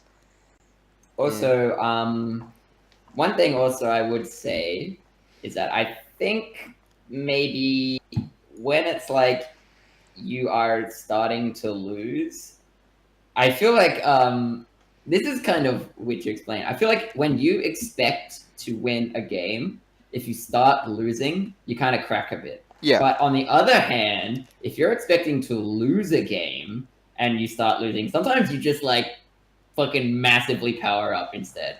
It's like when I watched you fight Jedi, the other Ranbats, not last week, but the one I wasn't in at all. I was watching a stream and I saw you get burst baited twice in a row, and I like looked away. I was like, "Oh, this is over." And then Yeah. I like looked back like 15 seconds later, and you were like recycling every like you were recycling Jedi. I was like, "Whoa, okay, that wasn't what I expected." Anyway, I think it's important to. I think you want to maintain like a level head and basically not let the current status of the game affect your decision making, because I Yeah. think that can be predictable. Like if you do like the desperation reversal because you're on low health, that's very predictable sort Yeah. of thing. I'm not saying that you do that in particular. No, I That do just that. He's. applies I'm to gonna like, call myself out. well, that just applies to like everybody. If you do a thing because it's like I'm about to lose, I have to do something. That's when Yeah. you most get fucked up, Yeah. Um, But yeah, and moving down the list, I think Mao is actually like the opposite in terms of that. I think he is too respectful. He's too honest. He won't just do it. I think sometimes, Yeah. and I don't just mean as in he should mash more. I mean that he kind of follows like the flow chart of like what you should do, and it's Yeah. quite exploitable. It's like, for example, if I like jump at him, air dash forward, do a button, he'll block it, that's all good. And then he's thinking, I'm being hit, so I now must block. And then I just instantly throw him. And I know it's going to work because he's so honest. Yeah. And I think, what wins you games is, well, I mean, that's very complicated. You can't just sum it up. But I think if you want to win, it's important to constantly have in your mind what the other guy is thinking. Yeah. Like, what the correct play is always dependent on what the other guy is doing. Always. Like, you're not fighting a wall. You're fighting someone who is making their own decisions and thinking and reacting. And it's important to sort of take the reins and control what they're doing and use their decision making to influence your decision making. And I think if you're playing a very honest game and just sort of like, okay, so I should do this, I should do this, I should do this, without really considering what the other person's thinking, then it opens up to be exploited. Yeah. And I think maybe that's a weakness of Mao's, is that he's just very honest. And I rarely feel against Mao like I have been blown up for thinking something. Yeah. While against you, I do feel like that. I go to do something and I get specifically wrecked for it, and I'm like, oh shit, he fucking read me like a book. And I get that with Jedi too. Like he's very good. I should have mentioned this actually. He's very good at not letting me autopilot. Like as soon as I go to do something on reflex, as soon as I do something, because my brain is just like, oh, you should do this right now, he's on the ball. Like I jump back and then I jump forward again and he A-trains me, even though it's like a hard read attempt, but he's like 100% sure that I'm gonna do it because he knows what I'm thinking, And I think that's a very good quality to have, and I think that both you and Jedi share that quality. And in terms of Mao's strengths, he's a very solid player, and I think his neutral game is actually pretty good. Which is, in Skullgirls, some people say Skullgirls doesn't have neutral. I think they are just flat out wrong. I mean, he plays Peacock. He gets carried. There's only so much. There's only so much of him he can stroke with. It is what it is. Yeah. No, I'm just kidding. Oh my god. Thinking. He's he has very. It's probably because he's so honest that his neutral game is it's on point. He's very textbook. If you make a bad decision, he'll blow you up for it. Yeah. It's just like when he's getting hit, he's not very good at dealing with that. Yeah, and yeah, I agree with that. Age. This is hard because he's like beaten me so many times in my life. Like we've probably had like hundreds, upwards of maybe like 500 games together, and most of them he's won. It's only recently that I've started winning. I would say that it's kind of like different from Mao again, in that Mao's honest, and Age will fuck you up with like just totally weird friggin' resets that you've never like seen in your life. Yeah. And I think he's a bit of a lab monster. Oh yeah, in totally. that regard. And that he will like lab like the craziest setups you've ever seen, and then he does them in a game, and you're just like, how was I supposed to see that coming? That's never been done in the history of Skullgirls, Yeah. Can't deal with but that. yeah, and I guess I would say his weakness is he can be recycled. I think he has trouble getting the pressure off once it's on him. Yeah. It's kind of like glass cannon-ish, I guess. It's like he'll recycle you, but he's quite downloadable on his defense, I think. Yeah. And I think that's a reflection of being a lab monster. You know, if you aren't playing regularly, but you spend time in the lab, you have 6 setups and you just don't know what to do when people are recycling you. That is, I think, a very common outcome of spending a lot of time in the lab, like learning stuff instead of like getting out in there and just like getting recycled by people. Yeah. Because that's how you learn how to deal with that, you know. And I Yeah. guess it's not fair because Age is good, and thus he doesn't have many people who recycle him, right? So I can see it's understandable that his weakness might be that he has trouble getting people off him once they're on him, because you know he's just not used to it, I guess. Yeah. Yeah. I pretty much say that. I mean, when Jedi like started recycling us all like last year at the end of last year, and we had like that discussion after a raid match, we were like talking about how we're gonna beat Jedi. I think that was reflected in Age's reaction to being recycled by Jedi, which was basically more or less, "What the fuck do I do?" Yeah. Yeah, I can see that. It's just, I think dealing with Jedi was different because it's a different character. It's like a completely different style of play. Yeah, yeah. Because like most of the characters He's that we like an played are pretty outlier. much like brawlers. None of us were like playing resource-based characters, you know? Yeah, true, true. It's like against Squiggly, you have to be like totally aware of like his charge when he wants to use it and Yeah. like what he wants to do once he's used it. And you're right that doesn't really come into equation into a lot of other characters. Yeah. It's like characters like Bayo, for example, require you to like actually like think about the chair, for example, and like you know, oh, the chair is here. He'll want the chair. I should keep that in mind Yeah. when I'm approaching and not let him just get the chair for free, sort of thing. Yeah. Or And you're that's keeping the track same of his with hype and all that sort of stuff. yeah, hype as well. Yeah, I'd forgotten about that. Yeah, and it just requires like specific matchup knowledge, which if you don't have, will recycle you. Yeah. Yeah. I I really guess. want people to start like punishing Jedi for running back and like going for charge. Yeah, Beat I've extend been makes it doing so that hard more. though. It's just hard, Oh, dude. yeah, especially because you can just call beat extend and just get a charge. Yeah, the way I've been kind of trying to fight it is that you just don't interact with him and you hit bait extend and you try to Mm. get in on him because I feel like that's a part where he's really bad at dealing with. Where Yeah, he'll make something like if he doesn't have beat extend, he'll do things that are really beat extendable. Like he'll do jumping heavy punch, which is garbage. He'll jump into you, which is garbage. You know, stuff like that. yeah, you're right. Really thing you Actually, can I'd deal never with. really thought about that. Um, But you're right. He's not used to not having beat extends. yeah, like I guess maybe not that, but like his decision making without having beat extend is incredibly short-sighted, I guess, or I don't know, like really beat extendable is what I'd like to call it.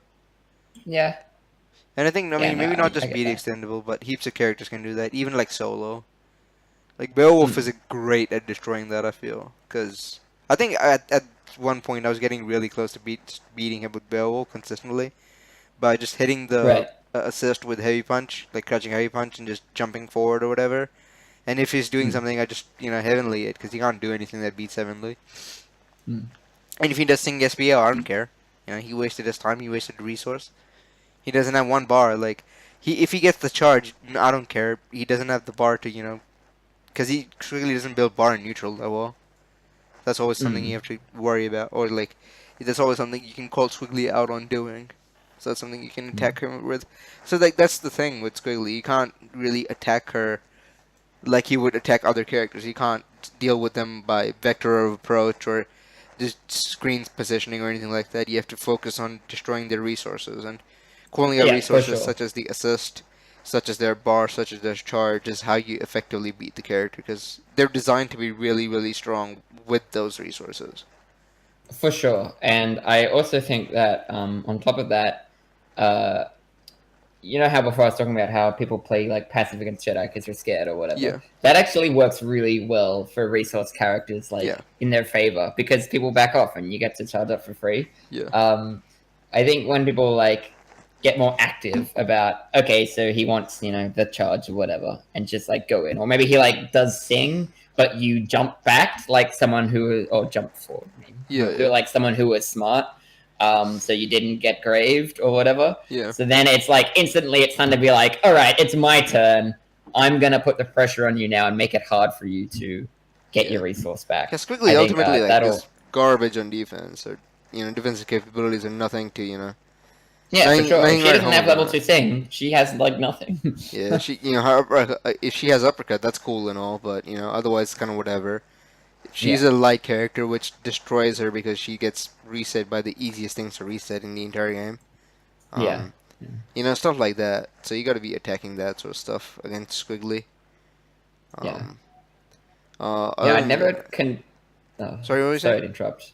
I've never considered before playing Jedi that playing like a tiny point character and a huge assist character actually like makes it really hard to like punish Squiggly like while Big Band is on her, if you know what Oh I yeah, mean. yeah, no, Because totally. It's so he's so fat and just takes the hit. I've never considered that in my life until I played Jedi, and then Squiggly is suddenly like falling out of my combos. it's incredibly garbage, and I hate it. And that's the big part of Squiggly just being an annoying character. But, it is what it is. Yeah, I guess, you just gotta. It's just another thing you have to learn. You gotta learn specific combos for when you're hitting Big Band and Squiggly at the same time. Yeah. Fortunately, all my combos that I learned don't have to have that problem, but with like Philia and Ah, Beowulf. that's lucky. With Squiggly, Philia and Big Bang. When I learned Beowulf, that was a massive problem for me. Which one of Ah, the yeah, biggest reasons I gave up on the character because I couldn't deal with that. right. So have you officially replaced Beowulf with Robo? I don't know, man. I can't be bothered. Because Robo's a character that I like. After those two characters, I put the most amount of effort into. Because when Sure. Robo was being made, I guess, I like played the character heaps. I believed in the character a lot. Even though people said she was garbage, I don't know about that. Especially even from then. She's a really good character even then. Mm. And probably more so now. Because like when the character came out, I was really excited about the character and had a lot of high hopes and made a lot of tech for her. Sure. Which is like it's like hidden in one of my YouTube videos at this point. Like 1.5 hours of just breakdown of all the tech that I had found. But after a lot of changes that were made to the character, the tech was like not as useful. Um, so I was like, I just lost hope for the character, and I was like, this character's garbage. I don't like the character. Character's no damage. Offense is garbage. Stuff like that. But the neutral is a lot better now, and you don't have to play offense as much. You're not forced to Yeah. try to go in as often, trying to make damage happen. So Yeah. it's a lot more useful and stuff like that. Um, I I think she's really cool as a character. yeah. I can't really speak for her strength because I don't play her, but she seems to really offer a lot, especially when part of a team. I also think she destroys the big band and heaps of other characters that I had a lot of trouble with. So that's always cool. Yeah, yeah, for sure. She can Actually, if you punish want to just keep really, talking really about it, easy. like the newer players, I actually need to go for a bit. I'll be right back in like 2 minutes. If you want to Okay. continue discussion, I'll be. Alright. Okay. Sorry Well, about that. I really need to go. that's okay. I will talk about the new players in case they're listening. Let me bring up my list of people. La la la la la. So, for those of you listening at home, lately we've had a lot of new additions to our regular community. We're seeing some strong up and comers in the form of Busy, who is an Eliza Bella player, who is starting to get a hold of the Skullgirls mix-up game. She has he has some pretty strong neutral in terms of uh, air dashing for easy highs and using Eliza's Horus to like frame trap. He's quite scary when he gets a hit in. I think his weakness that he needs to work on would be making his offense a little less static. It's he goes for the same stuff a lot. Recently, he's been getting better with that, but I think he needs to um, be more proactive in like keeping the cycle flowing, not just like going for one option over and over. And also on defense, he needs to push block more. I mean, that's just a very general thing, but if you don't push block, people get to mix you up for free. So, okay, another good player, a boot to the head. A boot to the head has he plays Peacock double and Big Band. I don't really remember. Sorry about I that. would say Hi. If you're interested, the story is so we have a fish pond outside our house, and I forgot to put the Uh, cover on it late at night, and I just heard a stray cat like splash into it, and I got completely scared and had to cover it. oh, oh my God. Are the fish Thankfully the fish are okay? okay. Yeah. Oh, okay. Jesus Christ, that's the biggest fright I've ever had in my life. Oh dear. All right. Well, I was just like talking about the newer players. Okay, yeah, I was about to talk about Abucha the Head. I've forgotten who his third character is. Is it Big Band? yeah, it is. Okay, that's good. I thought I got it wrong. Um, I was just about to say, I'll just finish this in case anyone listening at home is left hanging. Boot to the Head is a lab monster who has been labbing many new setups and spending all the time practicing, which is good. I think though he needs more battle experience because Yeah, he is a bit easy to recycle at the moment, and his approach to getting people off him at the moment is to do Napalm Pillar, which is okay for a start, but very exploitable if you see it coming. So I think he needs to just get used to being reset and calmly blocking and getting ready to push block and or tech, depending on the situation. I think once he gets more experience in that, he'll be able to survive in fights against good people a lot better. But definitely his offense is it's really coming along, and the hours in the lab do pay off, so that's good. Um, yeah, totally. I think one thing that I think I had issues with Boot having issues with, I guess it's kind of weird to say it like that, but I always felt it was really awkward how Boot, like, he spent a lot of time learning but didn't apply it, rather. Like, he didn't try to apply his learning by playing other people, so to speak, Like, because you can learn mm. so much about the game, and, you can be the master of learning everything, but if you don't apply it, then there's really no point to it, I feel. Yeah, yeah, So I kind of felt I like can that see was kind of the that. biggest issues. Which I mean, now he's like back from where the fuck he was in. Um, hopefully that should be less of an issue. But that's kind of the thing I would like to see him tighten up, because even though he is like back now in Australia, he still isn't like playing as many people as I would like, or He like I needs to would keep like to playing. see. Yeah, He absolutely needs to keep playing. Like he didn't play New Bets today, and I don't know why. I feel like he was like worried he was gonna lose or something. But like if you're worried you're gonna lose, you gotta play to make it not happen. yeah, You just gotta keep playing, and it doesn't matter if you win or lose. You just do your best and just think about how you're playing and what you can improve on. It's yeah. just That's the like point of new bets too. Is that we set up new bets so that people didn't feel like they had to win everything to be able to yeah, for play sure. games. For sure. I feel like Boot, maybe like people say he's a good noob, and that maybe puts pressure on him to perform.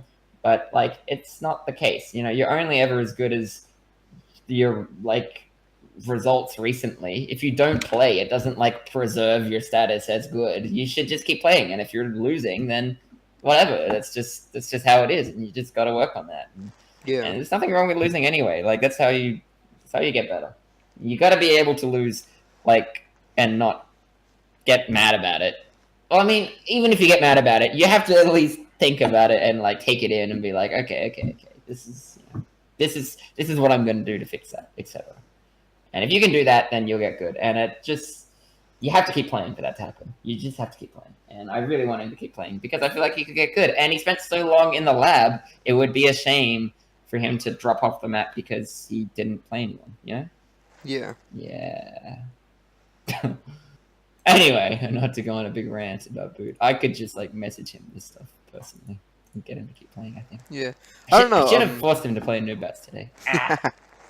I don't know, man. Like a lot, I feel like a lot of the newer players, like either they like play more in isolation and like set up new like games between themselves on like DMs or whatever, or in the other server, Mm, which I haven't like been a part of in like forever at this mm. point.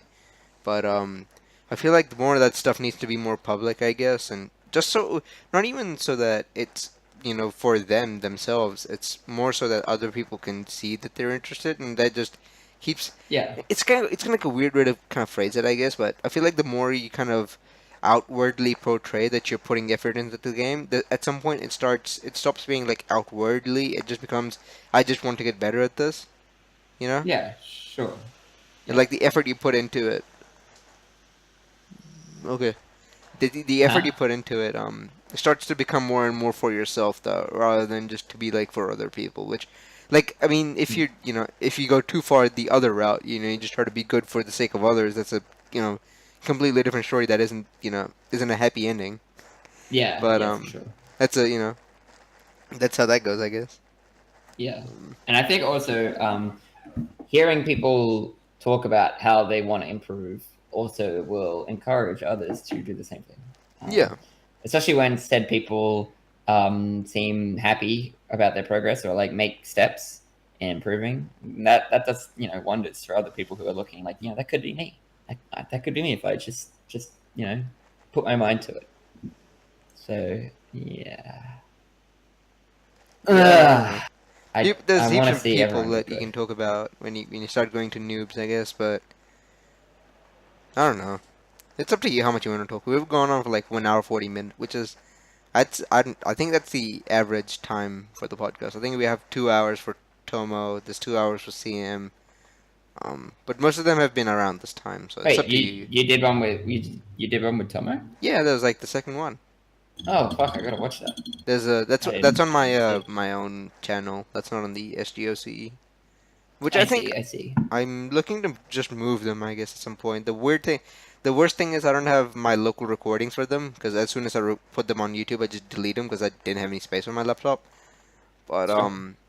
like now the space isn't much of an issue. I guess I can keep the local recordings, but again, I don't really want to keep them. But I Hmm. guess I can probably just move. I can download the video and just move it to the other the other channel, I guess. Hmm. Um, on the topic of Tomo, Yeah. I am flying to Melbourne to wreck Tomo. Tomo, if you ever listen to this, I'm coming for you. Okay, there's no way you're not playing Skullgirls at Melbourne this year. That's you heard what happened, right? Tomo Oh, came to Sydney yeah. He and destroyed went in you. Skullgirls just to beat me. I mean, not. I mean, that's not the only reason, but that was the end result. Is that Yeah. it was me versus him, and he won, He and got I big schmacky was. by the guy who doesn't play anymore. But now I actually play, and Yeah. I'm getting better, so I'm gonna recycle him. If you don't beat It's Tomo, one I'll be time really coming. surprised. I'll be completely honest. 0% chance. I am Exactly. 100% sure I'm gonna beat Tomo. I would hope so. Yeah, If it and doesn't I'm happen, sure I'm ready to meme he about feels it. that way too. If it doesn't happen, I'm gonna. So that will be something bad will happen. Okay, I will You're bet gonna five be meme hundred too for the rest dollars of your on life. myself against Jedi and then lose on purpose. That's all. Nah, not really. I do want to actually money match Jedi at Melbourne though. It'll be good motivation to get good. Yeah, If no, I that's have to still. like put money on the line, lol. If you wanna capture the video, that'd be amazing. Oh yeah, for sure. Because especially on PS4, it's really easy. You just go the share button twice, and it starts the Oh yeah, recording. yeah. And then after that, you just share button twice and it stops the recording. And you can take the recording from the PS4 onto like a flash drive, and then you can just Mm. take that recording home or whatever. It's really sick. I think it's really We gotta really get. cool. We should get someone to stream it too. That'd be sick. Yeah, that'd be tight. But I don't know. I mean, stream is a bit of an effort, I suppose. But at least getting local recordings, especially with PS4, should definitely not be a massive issue. But we need someone there with like A PS4 the and the the willingness. gamer cam, like the webcam, so we get to see Jedi's face when he loses the money match. Wouldn't that be just awesome? Come on, Just that get would a, be just so get sick. a, just get somebody with a phone. I don't know. Someone like take a photo of the exact Not moment just that he record the lost. video as the thing is going, like of the faces of the people. Oh yeah, yeah, that's And then exactly. sync it together. I don't know. Just figure something out. Yeah. It's easier He's stuff you gonna can do. bet $38, $38.0. God damn it. Like Yeah. that's what I'm gonna I'm do. If glad I everyone is actually pretty keen for Battle Arena Melbourne. Are you gonna come, Yoma? Nah, I can't. No, I don't have a no. passport, dude. I don't have a Oh, New you Zealand don't have a passport. passport? I don't have a New Zealand passport. It's gonna be like $600 extra Okay. for me if I want to make it. Right. God, that sucks. Getting a visa, it's absolute garbage. What is she? Oh, well, I'll just have to. I will get a passport this year, but it will not be before May. Okay. So I mean, which I am really happy about. That finally I'm getting a the passport of the Queen's Dominion. Feels good, man. Now you're one of her loyal subjects. Yeah, I suppose. Yeah, how much that's worth? I'm actually really keen for BAM. I think there's a lot of people in the server who are pretty keen for it, including Jedi. Yeah, that'd be Um, nice. yeah. He'll go 0-2 in melee, and then and whatever will happen in Skullgirls will happen in Skullgirls. Just call out his like stupid matches he's matching offline. You'll be solid. Oh yeah, I think absolutely. He's for what not it's worth though, matching like against Mao me. and Jedi played offline, so I think he's used to. He's like understood how offline How'd play that works. how'd that go? I don't actually know. I'd have to ask him. I Oh, never asked him about that. I see. I see. But playing Mao on offline is really sick because he's always talking about something. He's just like online. He like never sets up. Oh yeah. I Yeah, it's cool. am kind of like that offline, just like talking to myself while I'm playing. I do that online too. I just don't like broadcast my thoughts. Yeah. Normally because I'm deafened, but you know. Or you have the mute thingy going on Yeah, with the I push want talk. to. I want to not do that. I like having the mute off. So I want to like, just like talk smack and yeah, it's fun. But Yeah. I guess there's a stage where it's like when you're getting good and all the good players are like talking about you while you're playing and you feel like judged or whatever. You just gotta. I guess I just gotta get over that. And it's like it doesn't Yeah. matter if people are gonna talk me in game. I don't know. I don't know if that doesn't happen to me as much. I guess, but I don't know. Whenever I feel like that would happen to me, I would feel like I would get really tilted. I'll be honest, because I'm not very good at dealing with stuff like that. But Mm. I guess that'd be something I'd be wanting to get better at. I don't know. I think it's because like during matches I don't shit talk other people, so they don't feel comfortable shit talking me back or whatever. Unless Wait, I'm do you like say pulling you out don't really shit talk other people in not matches? during matches, but I don't go like this guy is actual scrub. I go like this guy isn't punishing this every single time or something. Like Oh, I yeah, don't like yeah, make it mean just to be mean. yeah, I don't yeah. I know. get Maybe I that. do. I don't. I I just don't don't think realize any it. of us. No, I don't think any of us really like are mean for the sake of it. Yeah. But when if you're getting your shit called out in the middle of the game, it can be pretty embarrassing. Yeah, I And guess I so. think That is kind of I true. I guess that's why people generally deafen. Yeah. But I need to. I think if I want to enjoy the bants, I gotta get over that. And Yeah. recently, it's been better for me. It's just like if I do something stupid and someone calls me out, good. They should call me out, and I shouldn't feel embarrassed because you make mistakes. You're human, and Yeah. it's just your job to fix them. Just be like, okay, I did that. Cool. I'll just work on that.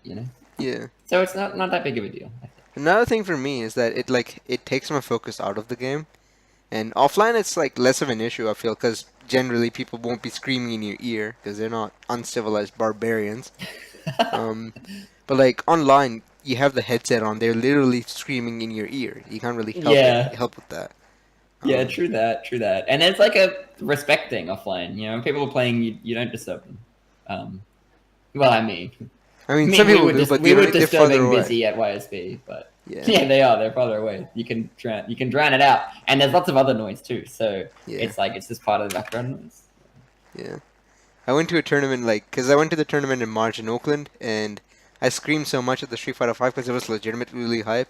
I like completely Hmm. lost my voice. I didn't speak for a long time. 'Cause I was so excited about how the matches were going, and I was like, "Let's Yeah, go!" And I screamed so much, I just lost voice, and especially doing Guilty Gear, because I got like top 8 at Guilty Gear over there, out of like nice, 16 people, so not that great. Um, nice. I was like Um, screaming so much about how the matches were going and how cool it was that I like forgot to breathe, and I realized I was like blacking out and how sick it was, and I just realized, oh my god, I wasn't breathing. Jesus Christ, That was nuts. that's good. That's why I like being part of a crowd, and that's why I love offline.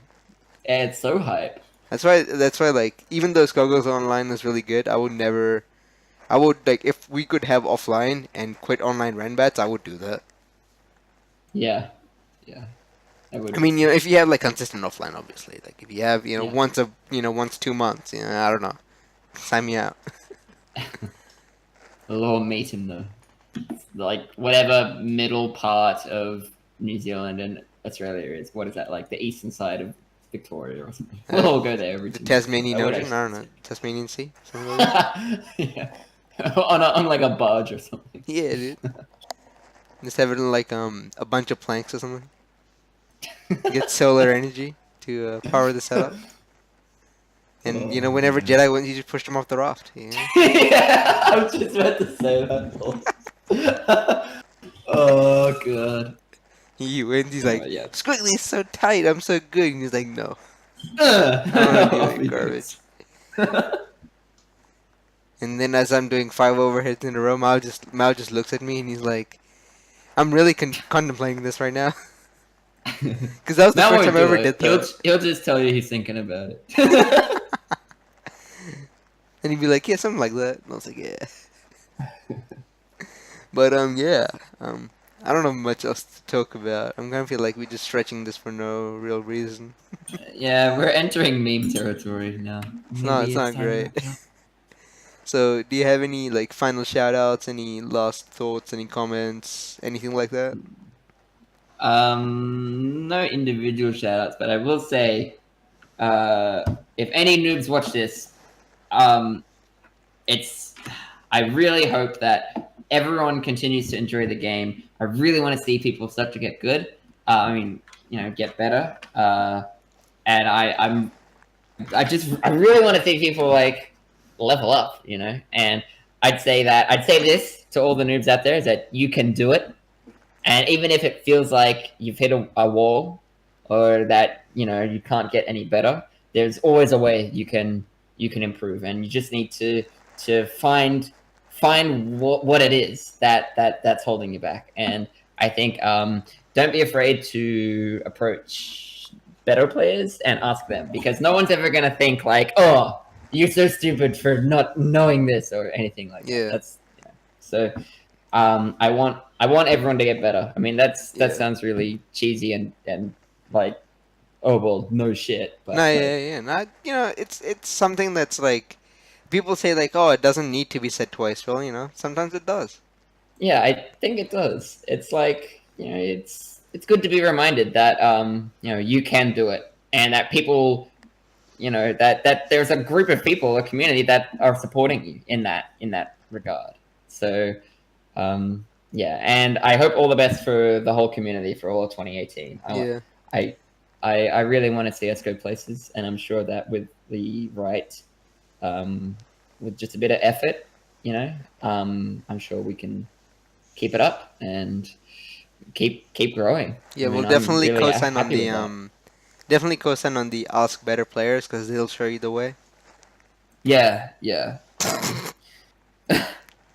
How we should like get something to replace the coaching channel. Something to like. I deleted the channel, so I don't know. What are you talking about? Yeah. Well, I mean, I have the match then analysis channel. It just doesn't get a lot of requests, which is the big problem. Like I always I yeah. used to when I started. I was like, does anyone have any sets? Does anyone have any sets or whatever? And it was oftentimes just me grabbing sets from people, or grabbing my own sets and going, "This is garbage. Why did I do that?" or whatever. But people I didn't guess it's really up to ask about us that. as yeah. I guess it's up to us as a good place to kind of like reach out Yeah. to those who are just starting out. So Yeah. that's I mean maybe immediately after this I will go in the in that channel and make a post about Yeah. sending me matches. One thing I 'Cause want do one wanna start doing match I analysis. do want to grab is the RT versus Caduceon, because that'd be something like if Caduceon knows how to beat RT, he'll be winning grand bets or new bets. Yeah, for sure. Yeah, So I was I might like, just grab that and be like, that's what you're doing wrong. You should do yeah, something different about this. please do actually. I totally agree. I was watching and I was like trying to help Kado out a bit, and I think we made like some good conclusions. Right. But I think if you go over that match, that would be really sick. So Actually, since you were watching it, can you give me the replays? yeah, I'll have to take a look, but yeah.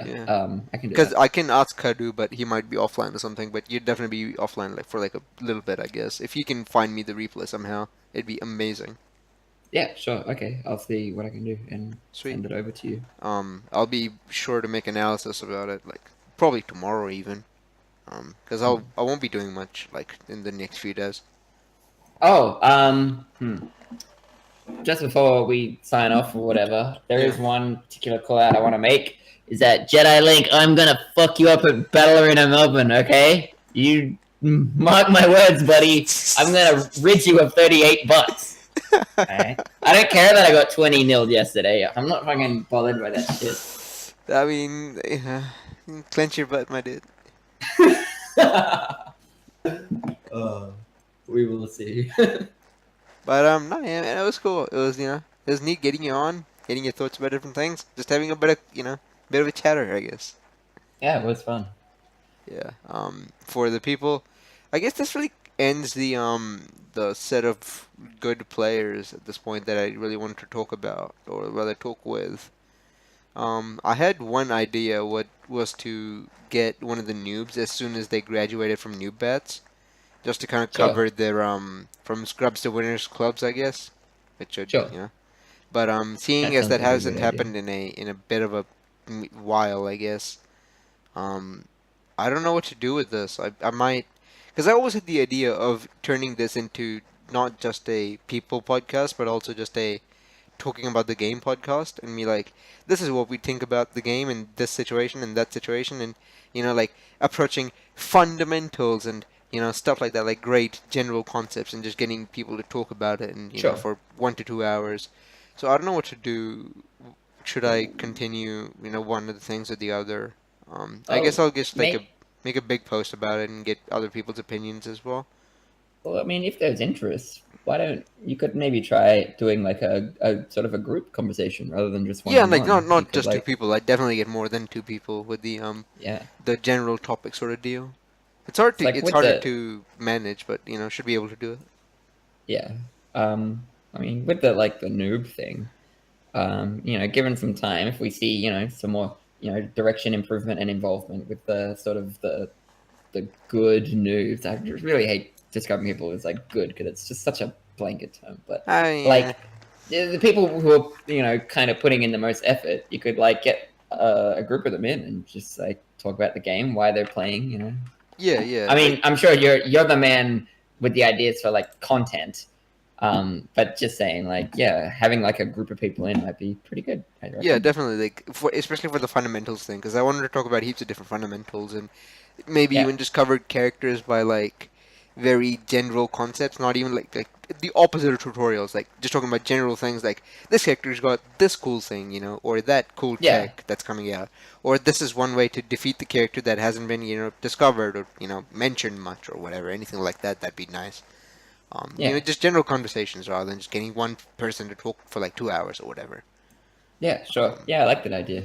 but I guess it just depends on how many people I can get, what time I can get them at, and stuff like that. Most likely it would just be at Yeah. the end of Rambus or something, just like for half an hour, 1 hour or something.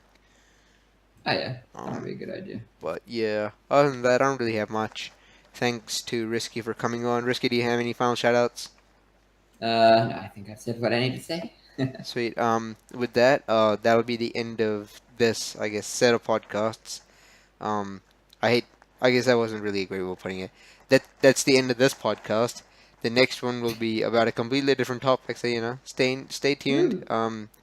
I'll be posting about it in all sorts of social media, most likely.